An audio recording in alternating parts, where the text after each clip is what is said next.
Hey guys, another video on the Kohler Courage. Just a couple things. The owner had taken the shroud off the top, so it was missing all the hardware. There's 4 bolts that hold this on, and if you go on to the parts list, Kohler actually tells you what size bolts they are. Those are M6 by 1.0 by 25 millimeters long.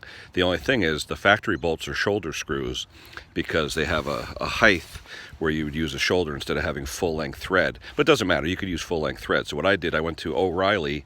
O'Reilly has a Dorman section, and they have all the threads that you need to do all that stuff. So all the metric bolts and things. So $3.99 for a package of 4, and it got it going. So tip on that. Also, you'll see I put an extension spring here. What was happening is this is what controls the choke, and when you pull the throttle all the way up, I'll show you.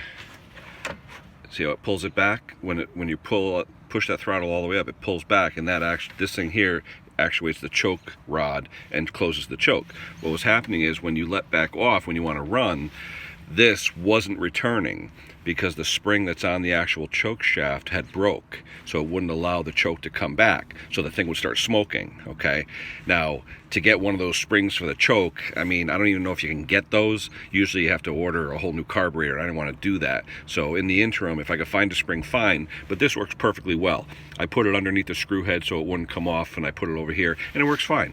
You know, you go into choke, you go like that, pulls it right off, so it's running good. So just a couple of tips on this Kohler Courage. One thing I'm surprised about on this one, that infamous V-shaped valve cover isn't really leaking on this tractor. 99% of the time they leak like crazy. The only other tip I can give you on the Kohler Courage 20, I don't know if you can see it from here, the top cover, this is a design where there is no bottom sump. It's a top sump cover. So if you take off the top cover, you can get to all the internals without taking the motor out of the tractor.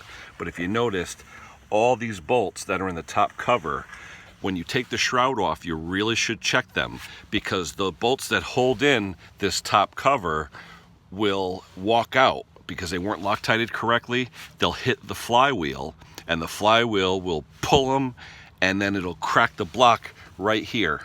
And right here, I've seen them crack, but mostly right here, you'll see it crack. And then when it cracks, you get oil leaking out, you lose all your oil, you blow the engine. So just a tip for you guys with these Kohler Courage engines, especially this 20 horse, take off this top, check all the bolts that go around the top of the top cover, make sure they're Loctited, make sure they're tight, because if they come up and the flywheel hits them, you're going to crack your block, and most of the time you won't even know it, because as the bolt comes up, it'll crack your block, but then it'll just keep shearing the bolt heads, you know, like a slicer, and you won't know it until it's too late. The thing will start leaking like crazy, and the block will split, and you'll just be in trouble. But the engines, like I said, a lot of people hate them. I think they run okay. I think they're decent.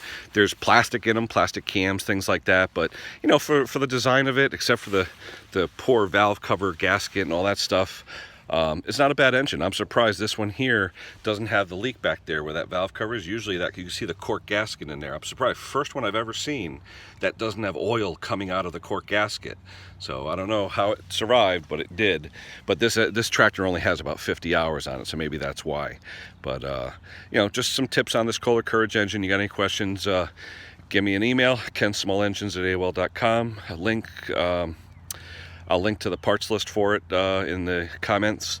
It's not a bad engine, like I said, but you need to know what to look for and how to work on them, okay? All right, guys, subscribe, like. I appreciate it. We'll talk to you soon. Thanks.